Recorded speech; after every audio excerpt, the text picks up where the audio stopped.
Welcome to Summoner's Summary. I'm your host Arrow, and today we're going to be taking a look at the Counter Logic Gaming Team Solo Mid Series. Now, this is game 1 right here. Before we get into the actual game, let's take a quick look at this champion select. Now, I firmly believe that Counter Logic Gaming has outpicked TSM in just about every way imaginable. CLG's picks win laning phase in all 3 lanes, and then even after laning phase, CLG's comp counters TSM's comp. Now what I mean by that is TSM has gone with a sort of awkward poke comp because you've got Nidalee. You've got Nidalee, so you want to siege and you want to poke, and then you've got Graves, who can't siege because he's got 525 auto range, so if he walks up to a tower he's going to get yellow carded by Twisted Fate and blown up instantly. And then on top of that, you've got Nocturne and Twisted Fate on CLG's team. They can engage whenever their ultimates are up, and engage is what counters poke comps. So when it comes down to it, I think that TSM is going to have an extremely rough game ahead of them. Alright, so this game is going to start off with a lane swap, which I think is incredibly smart on TSM's part, because not only do they get to dodge out of these 2 awful lane matchups of Mundo vs Shyvana and Graves Morgana vs Lucy and Lulu, but also Dexter's playing Nocturne, and Nocturne's a Feral Flare jungler. So by forcing him to sit in lane for the first 4 to 5 minutes of the game, you're forcing him to not farm jungle creeps, and you're delaying that Feral Flare power spike by 4 to 5 minutes, which is huge.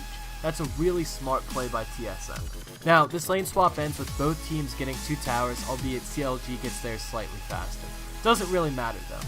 What's going to matter is what either team is going to do after the lane swap, because that's really going to dictate the course of this game.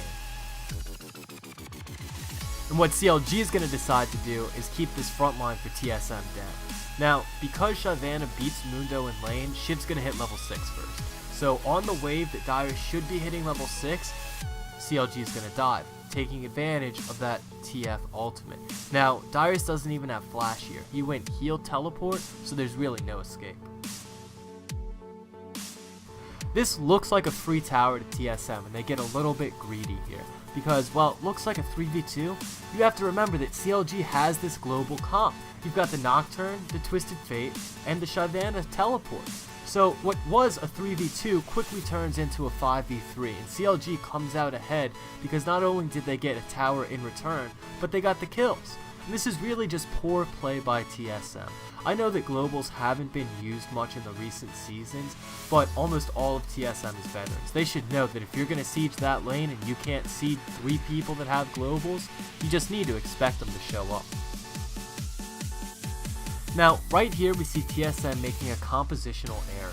When you have this poke comp, you can't be the one going for objectives. You want to dragon dance. You want to give Bjergsen some time to chuck spears at the enemy team and make them so low that they can't contest. You can't just go straight on to the objective. But, luckily for TSM, all they lose is the kill onto Xpecial this time.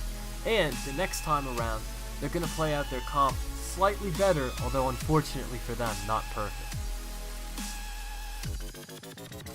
If you watch how it plays out this time, TSM does a great job of letting Nidalee poke. They do the Baron dance, but they get baited by CLG. CLG backs around this corner pretending that they're not going to go in and contest this dragon.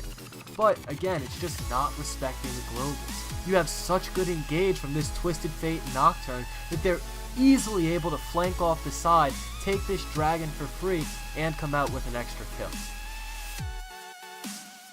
Now this right here is the play of the game for Link. He has this unbelievable engage on Twisted Fate. All of TSM says, let's kill him as soon as the ult comes out.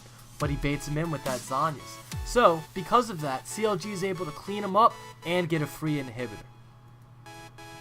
And on top of it all, due to the vision control from gaining that inhibitor, they're able to pick off the odd when checking the blue buff in his jungle, and the final nail in the coffin, they're able to get this Baron.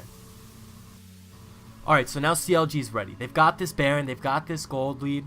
Let's make a play. So, Dexter and Link are going to go in on Dyrus. And they know they're not killing him, but look, it baits all of TSM down to the bot lane so CLG can get a free inhibitor top. And look, TSM over-responds again, sending 4 people top, and Dyrus was almost dead. Who's stopping Link and Dexter in the bottom lane?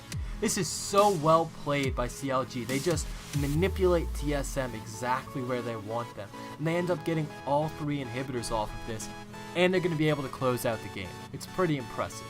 Now, I gotta say, I was not particularly impressed with TSM's performance.